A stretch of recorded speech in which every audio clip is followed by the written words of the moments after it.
યોગ છે.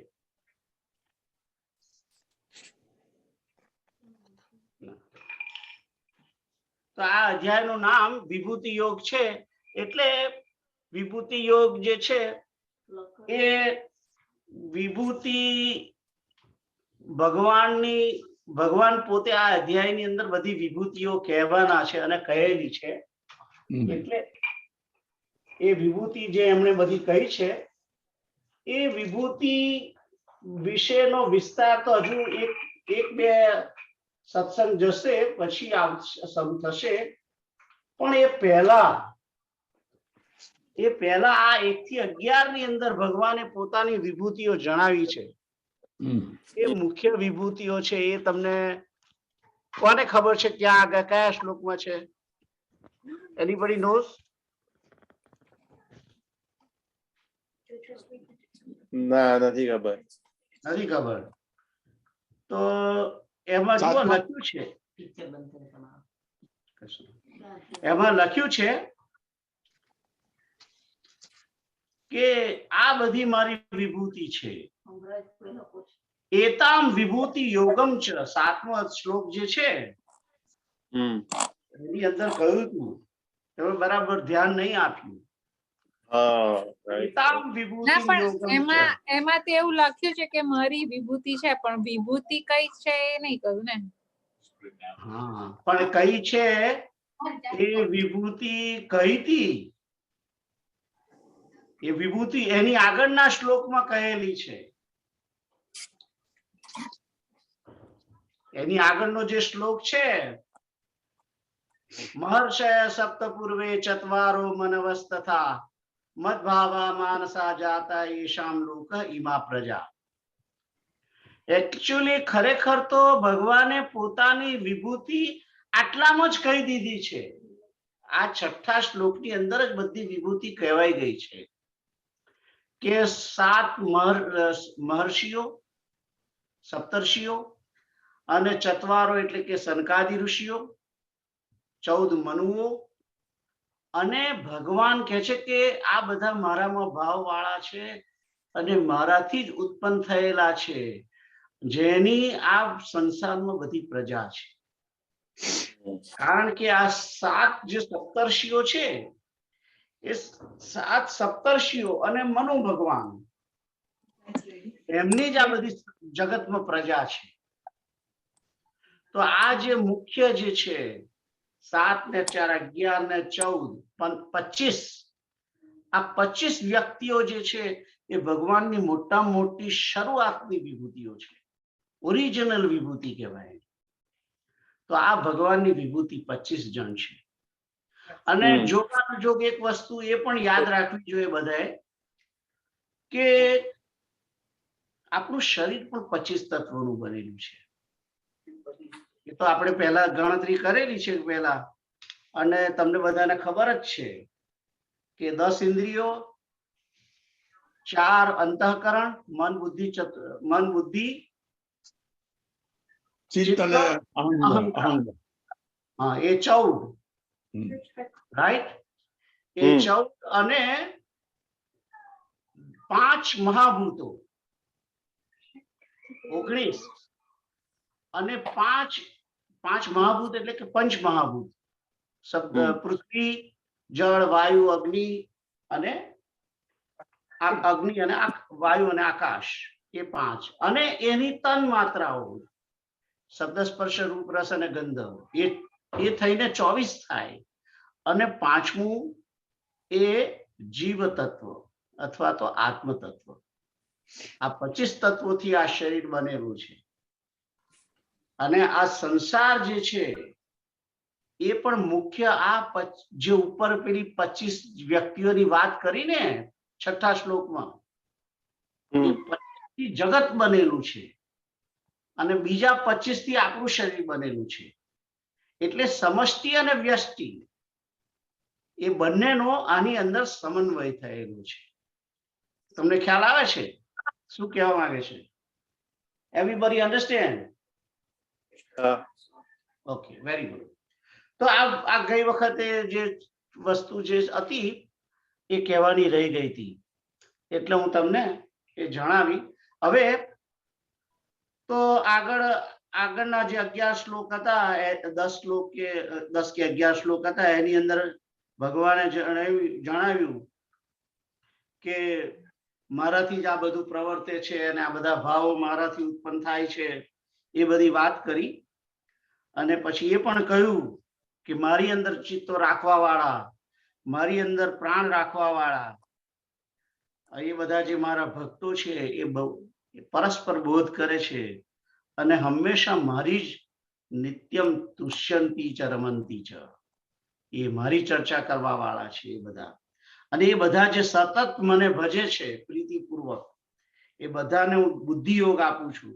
એ બુદ્ધિ યોગના કારણે એ મને પ્રાપ્ત થાય છે. એ બધી વાત ગઈ વખતે થઈ ગઈ.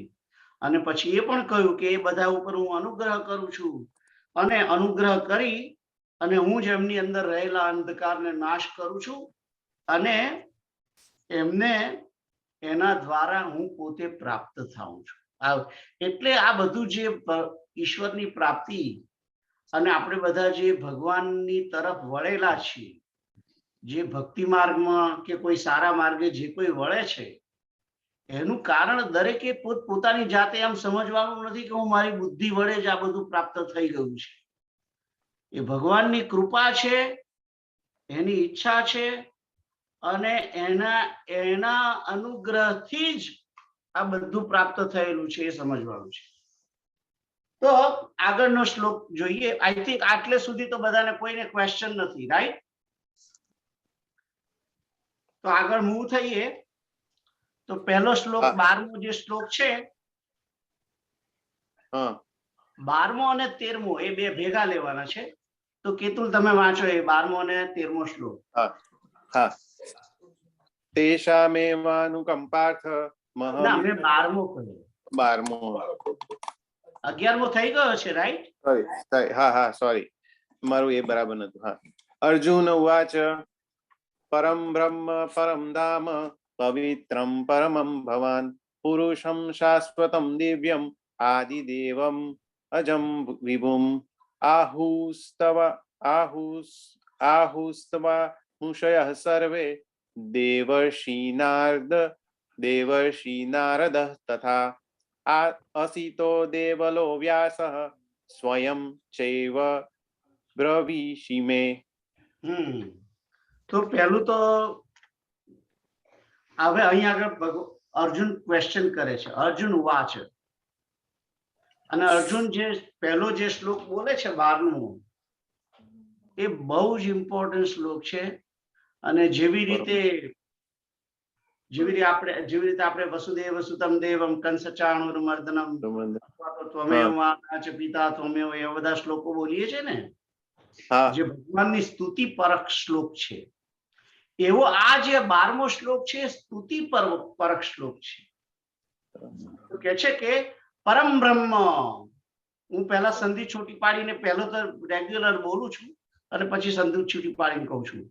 પરમ બ્રહ્મ પરમ ધામ પવિત્રમ પરમમ ભવાન પુરુષમ શાશ્વતમ દિવ્યમ આદિદેવમ અજમ વિભુમ આહુસ્ત્વામ ઋષયઃ સર્વે દેવર્ષિર્નારદસ્તથા અસિતો દેવલો વ્યાસઃ સ્વયં ચૈવ બ્રવીષિ મે.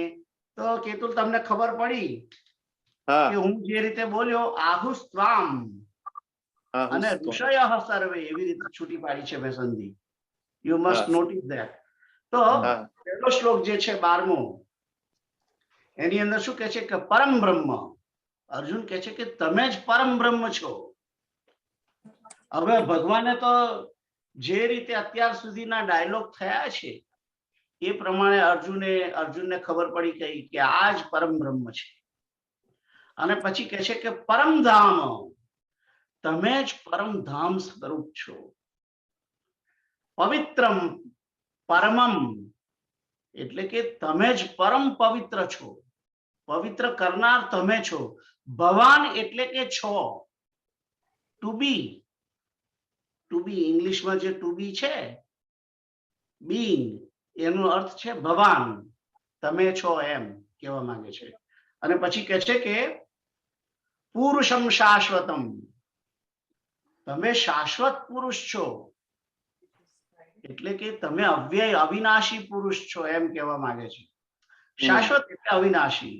અને પુરુષ, અહીંયા આગળ પુરુષની અંદર જુઓ રસવો લખી છે, પણ એક વસ્તુ સમજી લો કે જ્યારે જ્યારે પુરુષ શબ્દની અંદર દીર્ઘ મૂકવામાં આવે છે ત્યારે એ પુરુષ એટલે કે પરમ પુરુષ પરમાત્માની વાત કરે છે. અહીંયા આગળ જ્યારે પુરુષમાં રસવાઈ કરી છે, પણ જોડે જોડે આ ઉપર અને આજુબાજુ બધા એટલા બધા વિશેષણ કહી દીધા છે, એટલે આ પરમાત્મા માટેનું જ છે. તો પુરુષમ શાશ્વતમ, શાશ્વત એટલે અવિનાશી, તમે અવિનાશી પુરુષ છો. અને પછી કહે છે કે દિવ્યમ, તમે દિવ્ય છો. આદિદેવમ, તમે તમામ દેવોના આદિ છો, આદિદેવ છો.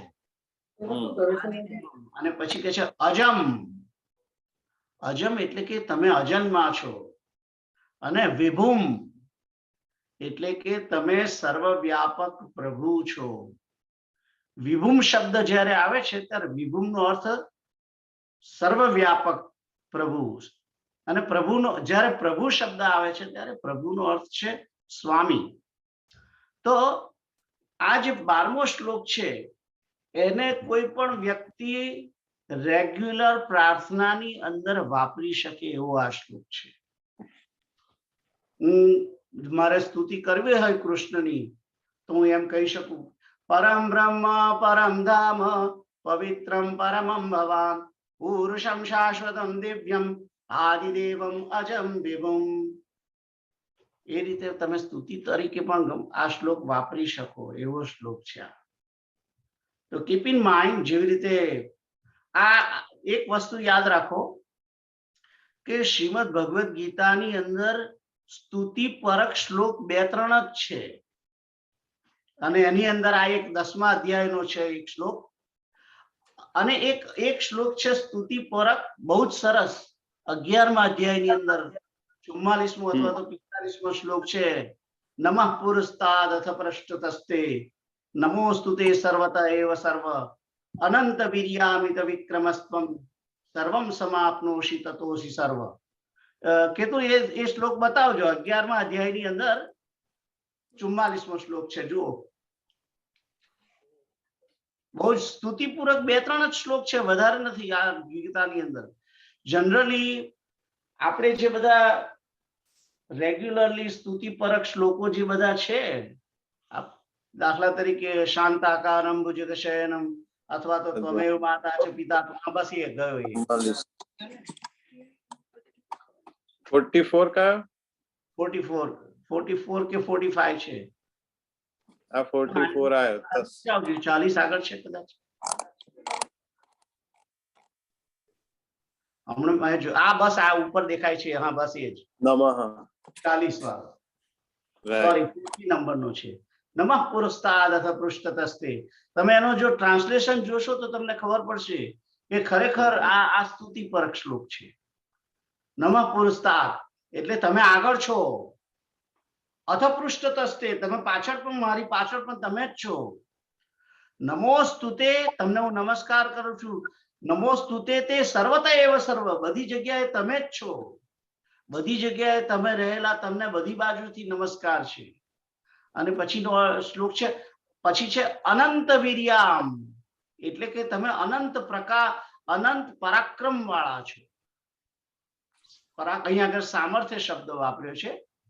અને પછી અમિત વિક્રમસ્ત્વમ, તમે બહુ પરાક્રમશાળી છો એમ કે છે. અને પછી કહે છે કે સર્વમ સમાપ્નોષિ તતોષિ સર્વ, તમે આ બધું સમાવીને બેઠા છો, આખા જગતને વ્યાપ્ત કરીને, આખા જગતને તમારી અંદર સમાવેશ કરીને રહેલા છો. અને તેથી તમે સર્વ તરફ છો, સર્વરૂપ છો. તો આ શ્લોક જે છે એ પણ શ્રીમદ ભગવદ ગીતાની અંદર એ સ્તુતિ પરક શ્લોક છે. ક્યારે બી સ્તુતિ કરવાની હોય ત્યારે આ સ્તુતિ માટે આ શ્લોક લઈ શકાય એવા છે. તો કીપ ઇન માઇન્ડ તો 2-3 શ્લોક જે છે એમાં આ શ્લોક છે અને 10મા અધ્યાયમાં જે આપણે અત્યારે જે ચાલી રહ્યો છે 12મો શ્લોક એ પણ સ્તુતિપૂર્વક શ્લોક છે. ચલો ગો બેક ટુ 10th શ્લોક. તો એમાં કહે છે કે પરમ બ્રહ્મ પરમ ધામ પવિત્રમ પરમમ ભવાન પુરુષમ શાશ્વતમ દિવ્યમ આદિદેવમ અજમ વિભુમ. આનો અર્થ તો તમને બધાને ખબર પડી ગયો છે, રાઈટ? પછી કે છે 13મા શ્લોકમાં શું કે છે? જોડે જોડે છે આખી વસ્તુ. આહુસ્ત્વામ. આહુસ્ત્વામ એટલે કે ત્વામ એટલે કે તમને, અને આહુ એટલે કે કહે છે, તમને કહે છે. કોણ કહે છે? ઋષયઃ સર્વે. બધા ઋષિઓ તમને કહે છે એમ કહે છે. અને પછી પાછા બધા ઋષિઓમાં પણ પાછું ઋષિઓના નામ હવે ગણાવે છે. દેવર્ષિર નારદસ્તથા. દેવર્ષિ નારદ તથા બીજા કયા ઋષિ છે? અસિતો અસિત ઋષિ, દેવલો દેવલ ઋષિ, વ્યાસ વ્યાસ ઋષિ, અને પછી કે છે સ્વયં ચ એવ બ્રવીષિ મે. અને તમે ચ એટલે કે પણ, અને એવ તમે પણ એમ જ કહો છો એમ કે છે. બ્રવીષિમી એટલે કહો છો એમ. બ્રવીષિમી નો અર્થ પણ કહો છો થાય છે, અને આહુસ્ત્વાનો અર્થ પણ એ જ થાય છે. ખ્યાલ આવ્યો?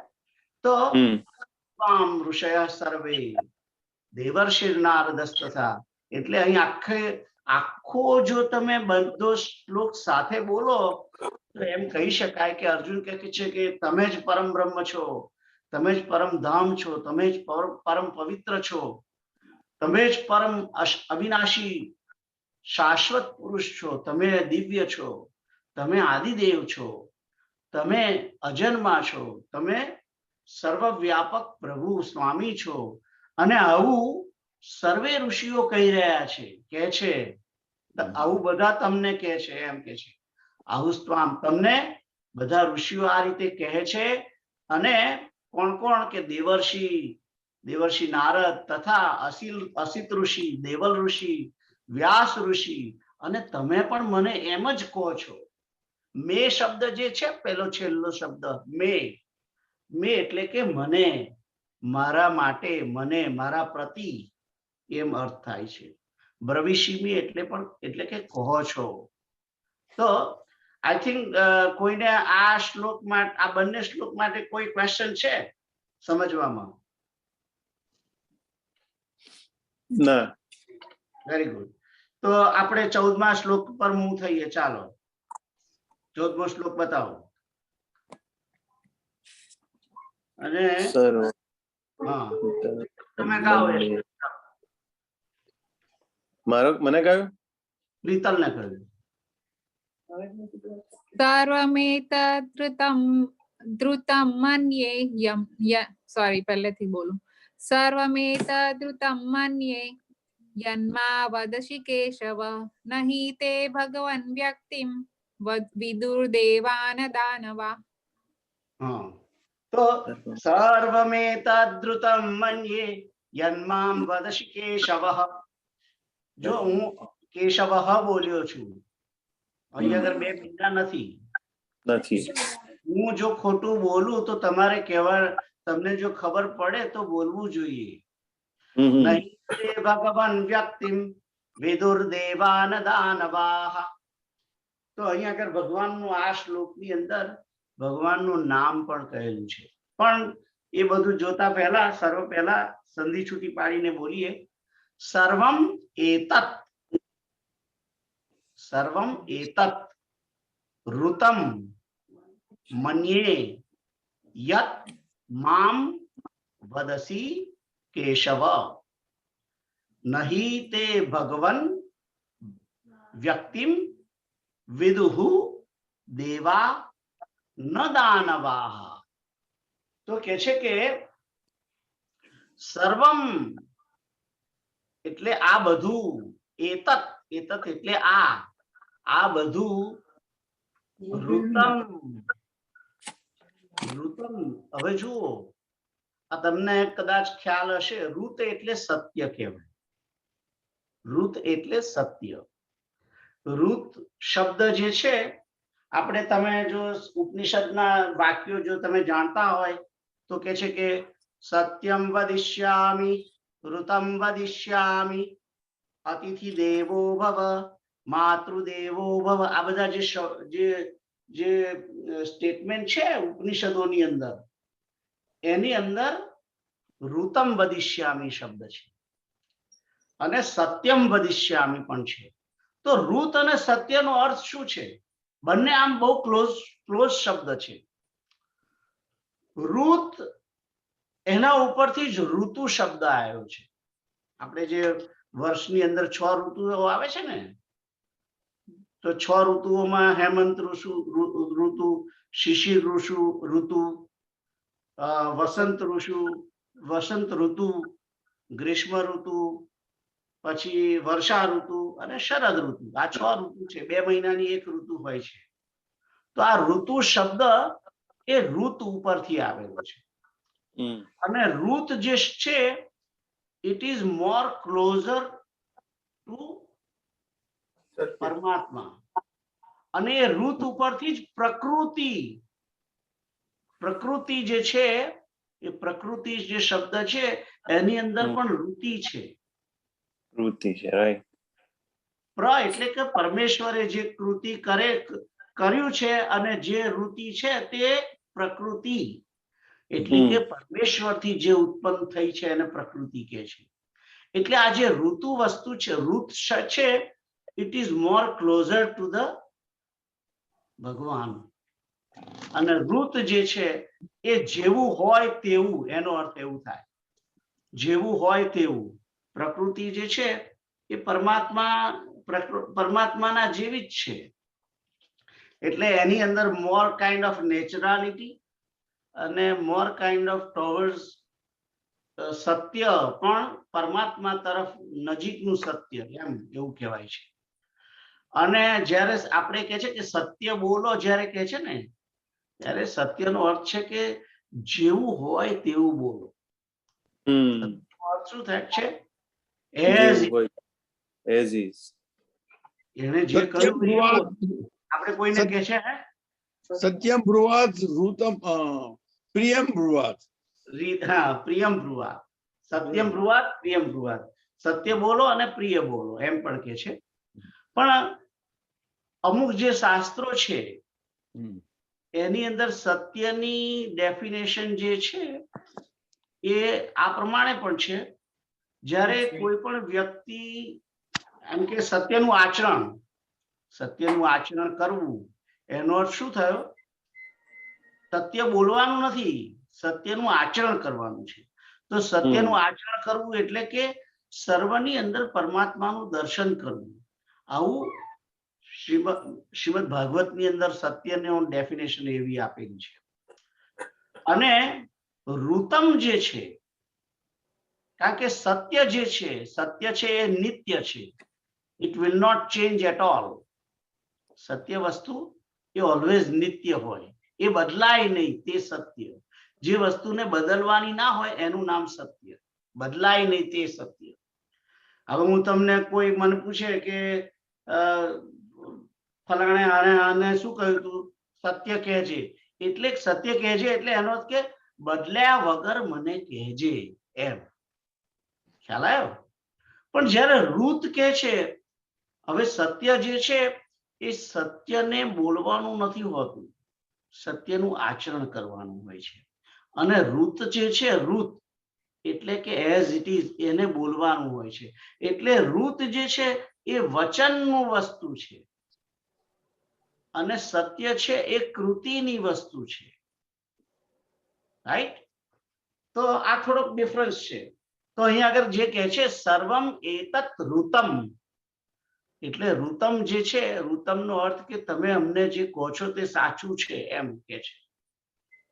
સર્વમ એતત ઋતમ મન્યે એટલે મારા પ્રતિ, મન્યનો અર્થ છે. અને યત એટલે કે જે, મામ એટલે કે મને, અને વદસી એટલે કે બોલો છો, કહો છો તે. અને કેશવ એ તો ભગવાન કૃષ્ણનું નામ છે.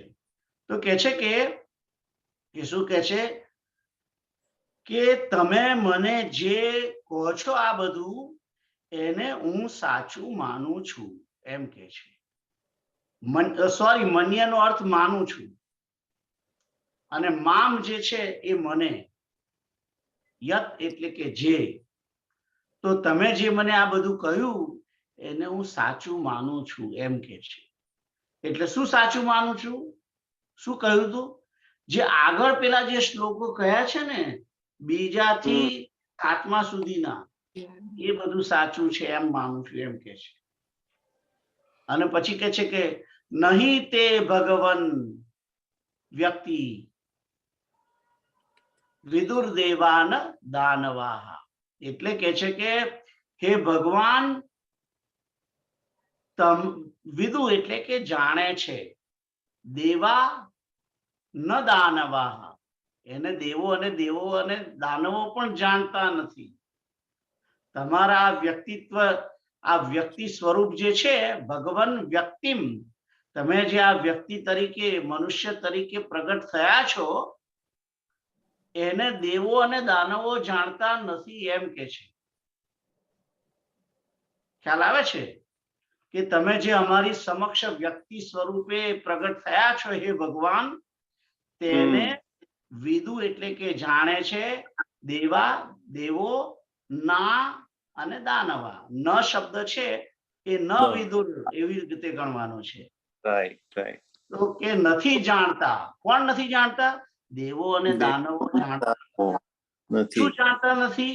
કે હે ભગવાન, તમે અહીં વ્યક્તિ રૂપે અમારી સમક્ષ પ્રગટ થયા છો એને જાણતા નથી, પણ હું જાણું છું. અને તમે આ જે બધું ઉપર કહ્યું એ બધું સત્ય માનું છું. એ આ શ્લોકનો અર્થ છે. Can you understand? કોઈને ક્વેશ્ચન છે આ બાબતમાં? તો આખા શ્લોકનો અર્થ છે સર્વમ એતત, તમે જે આ બધું કહ્યું તે વદસી એટલે કે કહ્યું, હે કેશવ, યત મામ, યત એટલે કે જે, મામ એટલે કે મને, તે હું ઋત એટલે કે હું એને સાચું માનું છું. તો ઋતનો અર્થ પણ સત્ય થાય છે એમ મારું કહેવાનું હતું. અને પછી કે છે કે પણ નહીં તે, એને નથી દેવતાઓ જાણતા કે દાનવો જાણતા. શું નથી જાણતા? તો કહે છે કે તમે જે અહીંયા આગળ હે ભગવાન વ્યક્તિ તરીકે પ્રગટ થયા છો તે વસ્તુ આ બધા જાણતા નથી. હે ભગવાન, તમારું જે સ્વરૂપ છે નથી દાનવો જાણતા કે નથી દેવો જાણતા. આવો અર્થ થાય છે. સો આઈ હોપ એવરી રાઈટ. કોઈને ક્વેશ્ચન છે? ના. Very good. તો આગળનો શ્લોક દુર્ગેશભાઈ તમે વાંચો. 15મો શ્લોક. स्वयं एव आत्मना आत्मानं वेत्थ त्वं पुरुषोत्तम भूतभावन भूतेश देवदेव जगत्पते. Very good. સ્વયમેવાત્માત્મના આત્માનમ, સોરી, સ્વયમેવાત્મના આત્માનમ વેત્થ ત્વં પુરુષોત્તમ ભૂતભાવન ભૂતેશ. તમે જુઓ, હું બોલ્યો તે વખતે મેં ભૂને લંબાવ્યો. તમે જોયું? ભૂતભાવન ભૂતેશ દેવ દેવ જગતપતે. કારણ કે એની અંદર દીર્ઘ છે. તો સંધિ છૂટી પાડીને આ શ્લોક લખવાનો હોય તો સ્વયં એવ આત્મનાત્માનમ એટલે કે આત્માઓના આત્મા, વેત્થ એટલે કે જાણવું, ત્વમ એટલે કે તમને, પુરુષોત્તમ એટલે કે હે ભગવાનને. હવે અહીંયા આગળ પુરુષોત્તમ શબ્દ અર્જુન એમને પુરુષોત્તમ તરીકે માને છે. જુઓ, એટલે અર્જુને જ અહીં આગળ સંબોધન કૃષ્ણને પુરુષોત્તમ તરીકે કહ્યું છે. અને પછી કહે છે કે એટલે પહેલી લીટીનો અર્થ શું થાય છે કે હે પુરુષોત્તમ, ત્વમ એટલે કે તમે અથવા તો સ્વયં, તમે પોતાને પોતાનાથી જ પોતાને જાણો છો. આત્મનાત્માનમ.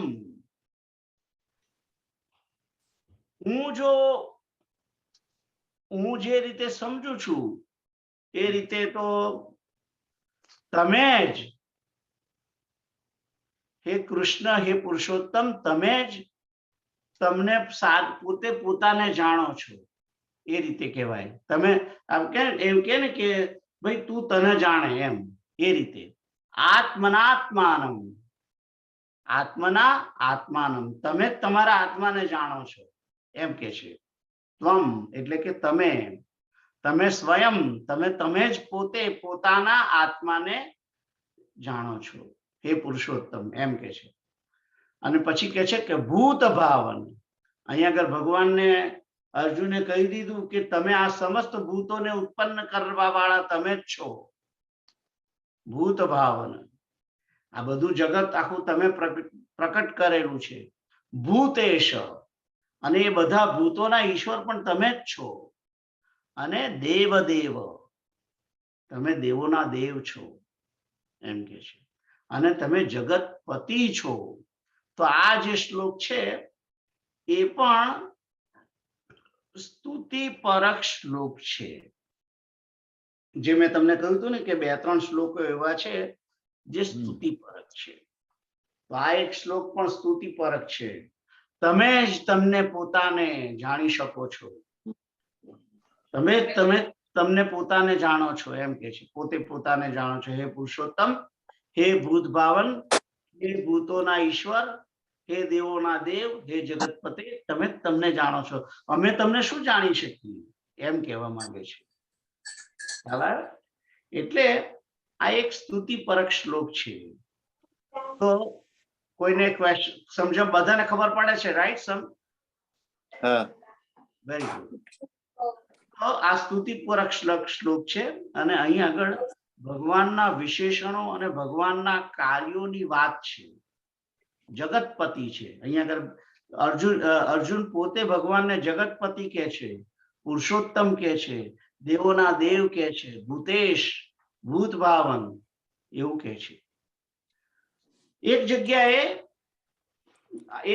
ઘણી જગ્યાએ શાસ્ત્રોની અંદર આત્મનાત્માનમ, અહીંયા આગળ જે અર્થ કર્યો છે, આ જે મેં કહ્યું કે તમે જ પોતાને તમને જાણો છો એ રીતે બરાબર છે. પણ આત્મનાત્માનમ જે શબ્દ છે, આત્મનાત્માનો અર્થ એવો પણ થઈ શકે કે તમે આત્માઓના આત્મા છો. તમે આત્માઓના આત્મા છો એ રીતે પણ થઈ શકે છે એનો અર્થ. કે જેવી રીતે આ શરીરની અંદર આત્મા છે ને, આજે 2 હાથ ને 2 પગ ને મોઢું ને જે શરીર છે એની અંદર આત્મા છે. એવી રીતે એ પેલો અંદર રહેલો જે આત્મા છે એને શરીર ગણો તમે, અને એની અંદર પાછો બીજો એક આત્મા છે. એ અર્થ છે એનો. બધાને ખબર પડે છે? હા. તમે આત્માઓના આત્મા છો એમ કે છે. પ્રાણ કે મારી અંદર જે આત્મા છે એ આત્માનો પણ બીજો એક અંદર આત્મા બેઠેલો છે, એ પરમ આત્મા. તો આ શબ્દનો અર્થ બીજો એક અર્થ એ પણ થઈ શકે કે પ્રાણ કે હે પ્રાણ કે. હા, ધેટ્સ રાઈટ. પ્રાણ કે જીવ રામ. એ શબ્દ છે રામચરિતમાનસ, બરાબર છે. Absolutely right. તો આત્મનાત્માનમ એનો અર્થ એ પણ થાય કે તમે આત્માઓના આત્મા છો અને તમે જ તમને પોતાને જાણો છો એમ કહેવાય. કારણ કે સ્વયં અને એવ એટલે કે તમે, અને ત્વમ તમે પોતાને જાણો છો એમ પણ કહી શકાય ને. અને તેમ છતાં આત્મનાત્માનમ શબ્દ જે છે એ પરમાત્મા તરીકે પણ ગણી શકાય કે તમે આત્માઓના આત્મા છો, તમે પુરુષોત્તમ છો, તમે ભૂત ભાવન છો, તમે ભૂતેશ છો, તમે દેવોના દેવ છો, તમે જગતપતિ છો, તમે જ પોતાને સાચી જાણો છો એમ એવો અર્થ છે. તો આ રીતે 15મો જે શ્લોક છે એનો અર્થ ગણવાનો છે. તો આત્માના આત્માનમ જે શબ્દ છે એ આત્માનો આત્મા હું હોઉં તો હું પોતે એને એ દ્રષ્ટિએ ગણું છું. પણ જે ટ્રાન્સલેશન અહીં આગળ કરેલું છે એ ટ્રાન્સલેશન જેણે કર્યું છે એને પોતાની જે એની જે પોતાની જે નોલેજ હોય એ પ્રમાણે એણે કરેલું છે. પણ હા. મને કોઈ કહેવાય કે તમે આ શ્લોકનો અર્થ શું કરો, તો હું એમ જ કહું કે આત્માના આત્માનમ જે શબ્દ છે એ તમે આત્માઓના આત્મા છો. એટલે તમામ જીવાત્માઓની અંદર રહેલા પરમાત્મા તમે છો એમ કહેવાય. રાઈટ. એ શબ્દ કારણ અહીં કે આગળ ટ્રાન્સલેશનમાં ભરાઈ ગયો છે. હા, હું એ જ કહું છું કે 2 વખત જે શબ્દ છે આત્મા શબ્દ એ ટ્રાન્સલેશનમાં એક વખત આવતો નથી. હા. એટલે જેને ટ્રાન્સલેટ એટલે હંમેશા છે ને, મેં તમને પહેલા પણ એક વખત કહ્યું હતું કે ટ્રાય ટુ રીડ ઓરિજિનલ. હવે ઓરિજિનલ એટલે આ ટ્રાન્સલેશન છે એ ઓરિજિનલ નથી, જે શ્લોક છે સંસ્કૃતનો એ ઓરિજિનલ છે. અર્જુન જે બોલ્યો છે એને જે બોલ્યો છે એ ઓરિજિનલ છે. કારણ કે ઓરિજિનલ ની અંદર માણસ જે પોતે કહેવા માંગે છે એનો અર્થ એ પોતે જે બોલનારો છે એ જ જાણે છે કે હું શું કહેવા માંગુ છું. એનો અર્થ કોઈ બીજો સમજે તો જુદી વાત છે. તો જેણે અહીં આગળ ટ્રાન્સલેશન કરેલું છે એ ટ્રાન્સલેટર એને અર્થ જુદો કર્યો છે કારણ કે એ એવું સમજ્યો છે. પણ ખરેખર અર્જુન કહેવા માંગે છે કે તમે તો આત્માઓના આત્મા છો. I hope everybody understand what I am saying, right? હા. આપણે થોડુંક પાછળ જઈએ તો બોલો. 14મા શ્લોકમાં મારું ગુજરાતીનું ટ્રાન્સલેશન છે હા. એમાં એવું લખ્યું છે કે હે કેશવ, જે કંઈ પણ મને આપ કહી રહ્યા છો એ સગળું હું સત્ય માનું છું. હે ભગવાન, આપના લીલામય સ્વરૂપને નથી તો દાનવો જાણતા કે નથી દેવતા જાણતા. તો આ અર્જુન કેવી રીતે કહી શકે કે દેવતાઓ નથી જાણતા ને દાનવો નથી જાણતા?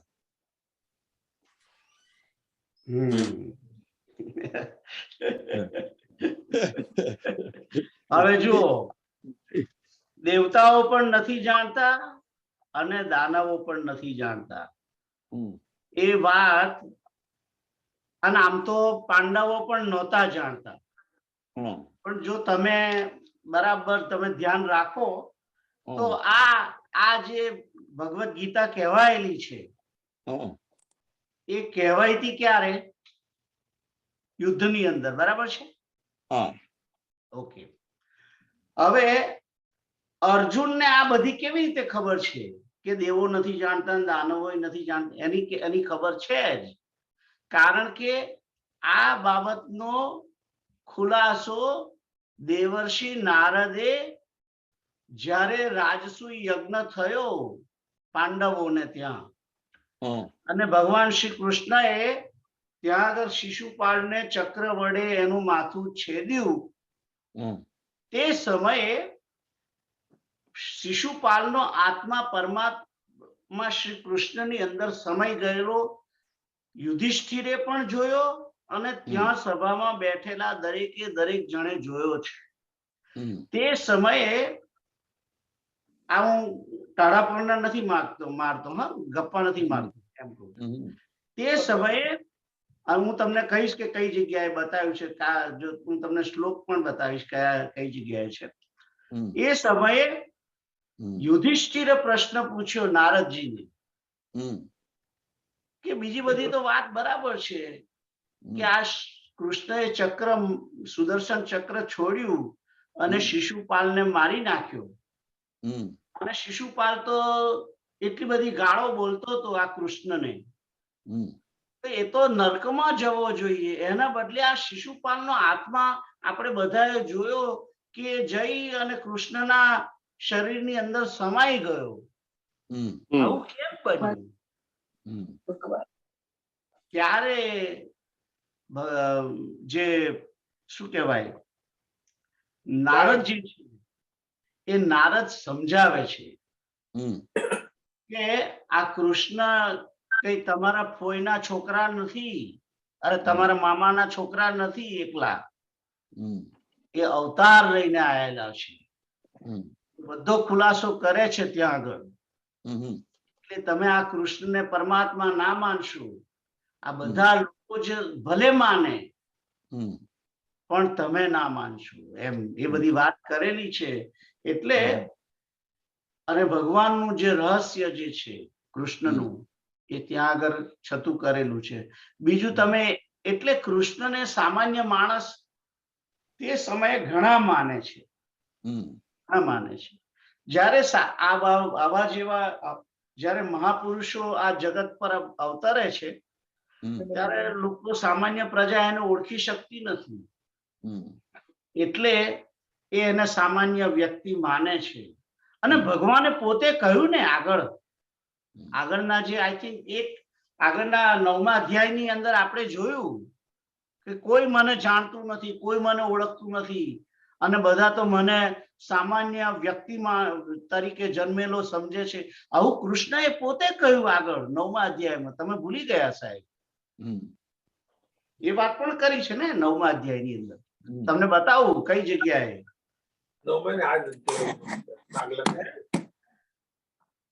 આ તો એવું થયું કે આપણે આગળ ભણીએ પાછળ ભૂલીએ એવું થયું છે.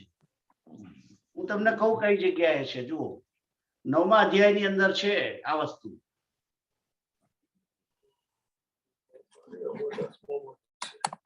કે બધા મને જાણતા નથી અને બધા મને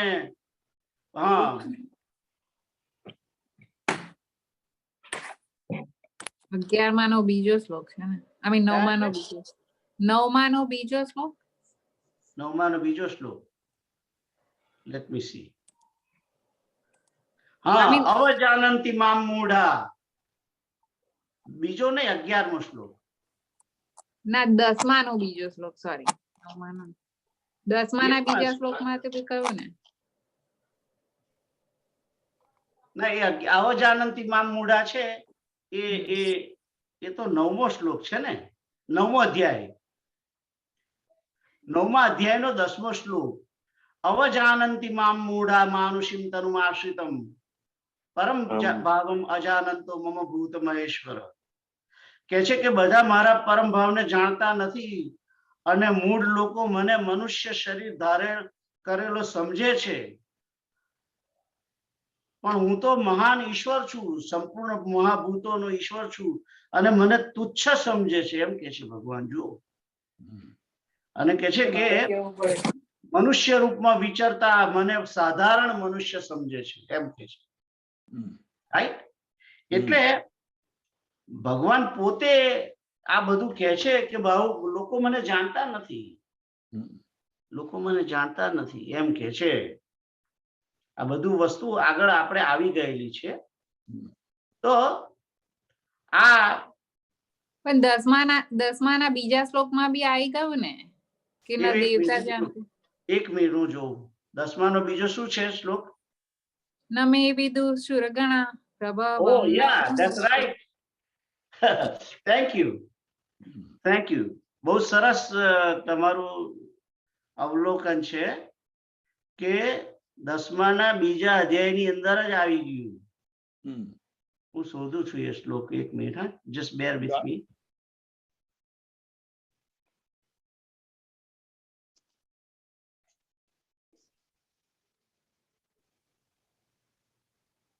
હા, નમે વિદુ સુરગણા પ્રભવમ ન મહર્ષય. બરાબર છે કે મારી ઉત્પત્તિને દેવતા લોકો, હવે દેવતાઓ ના જાણતા હોય તો પછી દાનવો પણ ના જ જાણે ને. એટલે ભગવાને પોતે જ કહ્યું છે આગળ. બરાબર છે. That's it. Thank you. Good marking. એમ બહુ સરસ કહેવાય. તો આઈ થિંક કિરીટ અંકલ તમને તમારો જવાબ મળી ગયો, રાઈટ? મળી ગયો. બે જગ્યાએ મળ્યો. 2 જગ્યાએ મળ્યો, રાઈટ. એટલે હવે આનો અર્થ એવો થયો કે આપણે બધા 65 વર્ષ 70 વર્ષ વાળા સમજતા નથી ગીતાને, અને જે 25 થી 30 વાળા સમજવા માંડ્યા છે આપણા કરતા વધારે. સરસ. I'm really glad about you guys. કે યંગસ્ટર્સ જે છે એ આ ભગવદ ગીતાને બરાબર સમજી શક્યા છે. That is best part of this conversation, I would say. તો આપણે વાત ચાલતી હતી 15મો અધ્યાય 15મો શ્લોક ચાલતો હતો ને, તો 15મા શ્લોકમાં જે આપણે કહ્યું કે સ્વયં એવાત્મના આત્માનમ વેત્થત્વમ પુરુષોત્તમ ભૂત ભાવત ન ભૂતેશ દેવ દેવ જગતપતિ. તો એ શ્લોક પૂરો થઈ ગયો છે. એમાં કોઈને ક્વેશ્ચન નથી, રાઈટ? ના. ઓકે, આગળનો શ્લોક કોણ વાંચશે? પુનિત અંકલ, તમે વાંચો.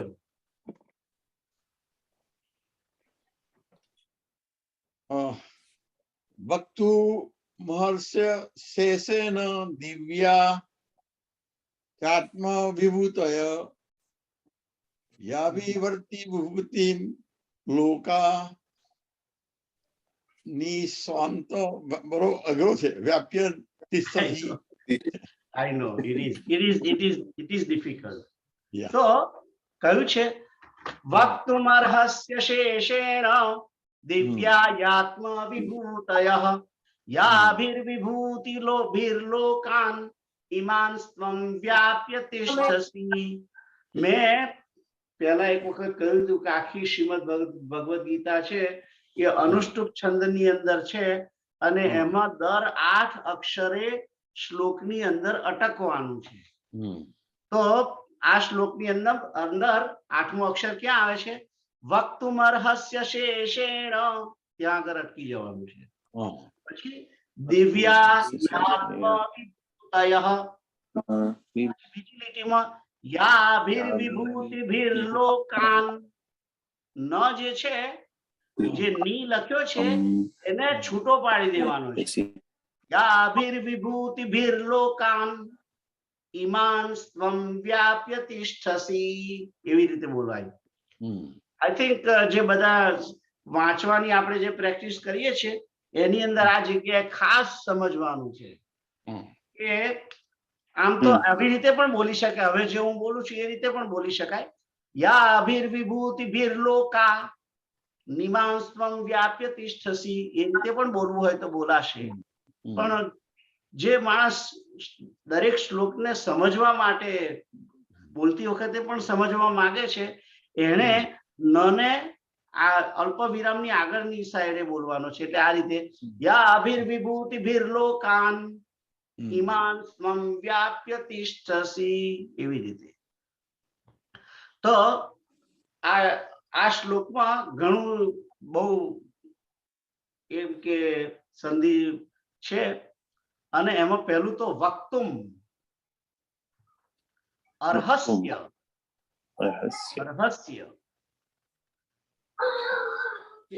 અને સ્ય જે છે એની અંદર ય જે છે એની અંદર પણ અશેષેણ એવું છે.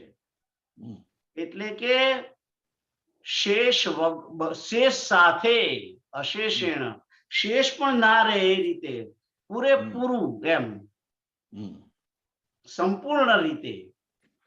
આપણે જયારે ભાગાકાર કરીએ છીએ ને કોઈ પણ વસ્તુને ભાગીએ ત્યારે પૂરેપૂરું ભગાય એને એની અંદર શેષ ના રહે એટલે અશેષેણ, એટલે કે પૂરેપૂરું સંપૂર્ણ રીતે. અને પછી કહે છે કે દિવ્યાયાત્મ વિભૂતયઃ. દિવ્ય અને પછી હી છે, યા છે એમાં હી અને આત્મ વિભૂતય એવો શબ્દ છે. એટલે હી અને અ બે ભેગો થયો છે એટલે યા બોલાય છે. પણ શબ્દ આ સંધિ છૂટી પાડો તો દિવ્યા હી આત્મ વિભૂતય, એટલે કે તમે તમારી દિવ્ય આત્મ વિભૂત. આત્માનો અર્થ અહીંયા આગળ પોતાની, આપણી, અપની જે શબ્દ છે ને એ અપની જે અહીંયા આગળ ટ્રાન્સલેશનમાં કરે છે એ બરાબર છે. તમે જ પોતાની દિવ્ય વિભૂતિઓને સારી રીતે કહી શકો તેમ છો એમ કહેવાય છે. વક્તુમ એટલે કહી શકો છો, કહેવામાં સમર્થ છો એમ. અહર્ષ્ય, અહર્ષ્ય એટલે કે બધી, ના અશેષેણ એટલે સંપૂર્ણ. અને અહર્ષ્ય, અહર્ષ્ય નો અર્થ એટલે કે આ બધી પોતાની, તમારી જે બધી, રાઈટ. એટલે એમ કે છે કે તમે જ તમારી બધી વિભૂતિઓને સંપૂર્ણ રીતે કહેવાને માટે સમર્થ છો, એવો અર્થ થાય. અને પછી બીજી લીટી જે છે, યાભિર વિભૂતિભિ વિભૂતિભિર લોકાન ઈમાન વ્યાપ્ય તિષ્ઠસી. હવે જો વ્યાપ્ય એટલે કે વ્યાપી રહેલા છે છો. તિષ્ઠસી એટલે તિષ્ઠસી એની અંદર સ્થ છે એટલે કે સ્થિત રહેલા છો એમ. તિષ્ઠસીમાં જે સ્થ છે તે સ્થ એટલે કે સ્થાપિત, અસી એવો શબ્દ છે. ભેગો તિષ્ઠસી નો જે શબ્દ છે એને છૂટો પાડો તમે તો બધે તે તમે તેમાં રહેલા છો, વ્યાપ્ત થઈને રહેલા છો એમ. એ છેલ્લા બે અક્ષરનો થાય. અને ઇમામ સ્વમ, ઇમામ એટલે કે આ ઇન હિન્દીમાં ઇન અને ઇમ અને ગુજરાતીમાં આ ઇમામ. અને સ્વમ એટલે તમે. અને પછી છે યા ભીર વિભૂતિ ભીર લોકાન. યા એટલે કે જે વિભૂતિઓ દ્વારા તમે આ લોકોની અંદર સારી રીતે વ્યાપેલા છો તે એમ કહેવા માંગે છે. બરાબર? એટલે આખો જે શ્લોક છે એનો અર્થ તમે જોવા જઈએ તો જે બીજી લીટી છે એને પહેલી ખરેખર બોલવી જોઈએ કે જે વિભૂતિને તમે આ લોકોની અંદર તમામ, આ લોક એટલે કે 14 લોક, 14 ભુવન, એની અંદર તમે સારી રીતે વ્યાપ્ત થયેલી સ્થિત થયા છો તે તમામ વિભૂતિઓને, કારણ કે અશેષણ છે ને, તે સંપૂર્ણ વિભૂતિઓ, દિવ્ય વિભૂતિને તમે પોતે પોતાને કહી શકો તેમ છો, કહેવા માટે સમર્થ છો. આવો અર્થ થાય છે. I hope everybody understand, right? કોઈને ક્વેશ્ચન્સ છે યંગસ્ટર? ના. Very good. તો સમય થવા આવ્યો છે, 9 થયા છે. આજે થોડુંક જરાક વહેલું બંધ કરીએ કે આગળ જવું છે? ના, બરાબર છે. બરાબર છે. પણ જતા પહેલા મારો વિચાર છે કે તમારા બધામાંથી કોઈ એક જણા આ 16 સુધી શ્લોક વાંચે. તો કોણ વાંચશે? હું વાંચીશ. Very good. પહેલેથી વાંચો અને ધીમેથી વાંચજો, પણ વાંચવાનું છે શુદ્ધ રીતે. Okay, very good.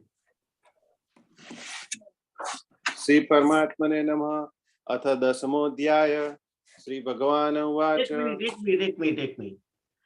જો તમે હમણાં બોલ્યા અસ્ત 10મો અધ્યાય, પણ સંસ્કૃતમાં પેલા બે ટપકા છે ને એને વિસર્ગ કહે છે. એ વિસર્ગ તમારે ટ્રાય ટુ સ્પીક ધેટ. તમે એવું રાખો. અથ 10મો અધ્યાય. શ્રી ભગવાન ઉવાચ. ભૂય એવ મહાબાહો શૃણુ મે પરમં વચઃ યત્તેહં પ્રિયમાણાય વક્ષ્યામિ હિતકામ્યયા ન મે વિદુઃ સુરગણાઃ પ્રભવં ન મહર્ષયઃ અહમાદિર્હિ દેવાનાં મહર્ષીણાં ચ સર્વશઃ યો માં જમનાદિં ચ વેત્તિ લોકમહેશ્વરम् અસમ્મૂઢઃ સમર્ત્યેષુ સર્વ પાપે પ્રમુચ્યતે બુદ્ધિ જ્ઞાનમ સમોહ ક્ષમા સત્યમ દમઃ શમઃ. એક મિનિટ. બુદ્ધિ જ્ઞાનમ બોલ્યા તમે તો પછી અસમોહ બોલવું જોઈએ. પણ જો તમે બુદ્ધિ જ્ઞાનમ અસમોહ એવું બોલશો તો વાંધો નથી, પણ જ્ઞાનમ બોલો તો પછી અ બોલવો જોઈએ. અસમોહ. રાઈટ. બુદ્ધિ જ્ઞાનમ અસમોહ ક્ષમા સત્યમ દમઃ શમઃ સુખમ દુઃખમ ભવો ભાવો ભયમ ચાભયમેવ ચ અહિંસા સમતા તુષ્ટિ તપોદાનમ યશઃ ભવન્તિ ભાવભૂતાનાં मत्त एव पृथग्विदाः। महर्षयः सप्त पूर्वे चत्वारो मनवः तथा मद्भावा मानसा जाता येषां लोक इमाः प्रजाः। एतां विभूति योगं च मम यो वेत्ति तत्त्वतः सोऽविकम्पेन योगेन युज्यते नात्र संशयः। अहं सर्वस्य प्रभवो मत्तः सर्वः प्रवर्तते સર્વમ इति मत् सर्वं સર્વમ સુપર મીંડું છે જુઓ. अहं सर्वस्य प्रभवो मत्तः सर्वं प्रवर्तते इति मत्वा भजन्ते मां बुद्धा भाव समन्विताः।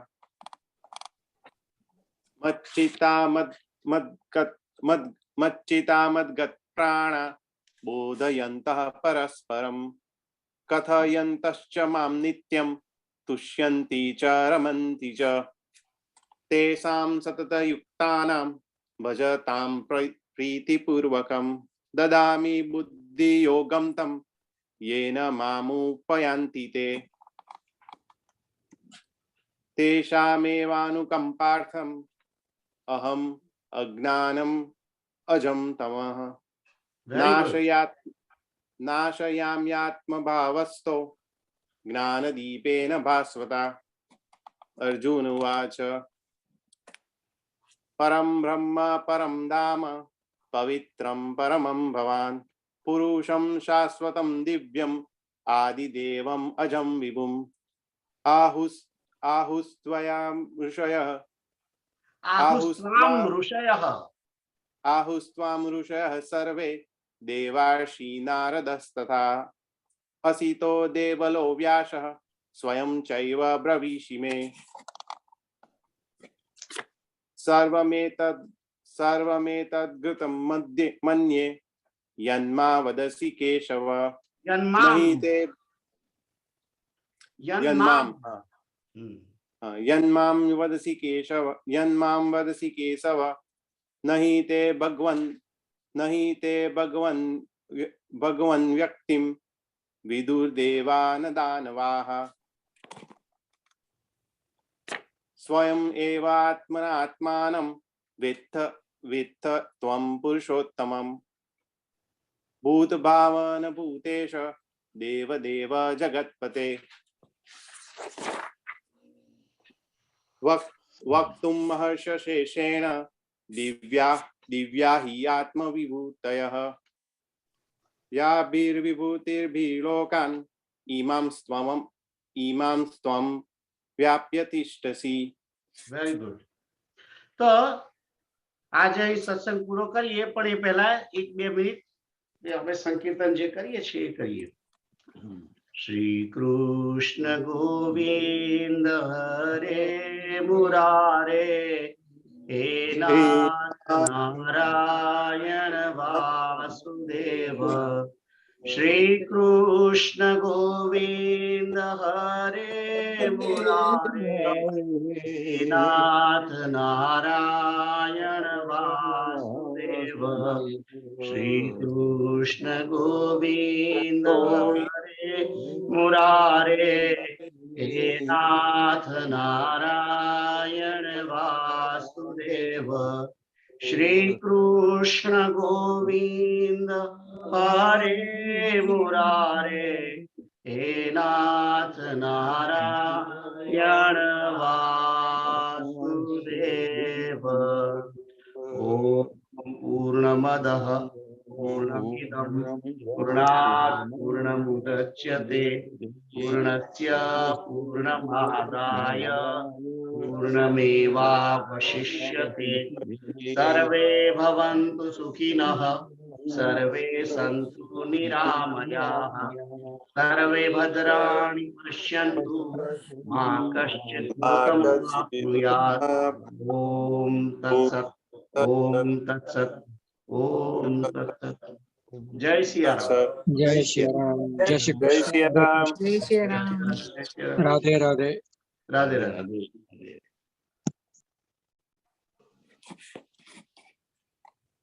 યુનાઇટેડ ક્યારે આવે છે પાછી તમને? હું બુધવારે પાછો આવીશ. બુધવારે? હા સીતારામ. સીતારામ. પણ કાલે મળીશું 3 વાગ્યા પછી મળીશું. ટ્રાય કરીશું. યા સીતારામ. સીતારામ.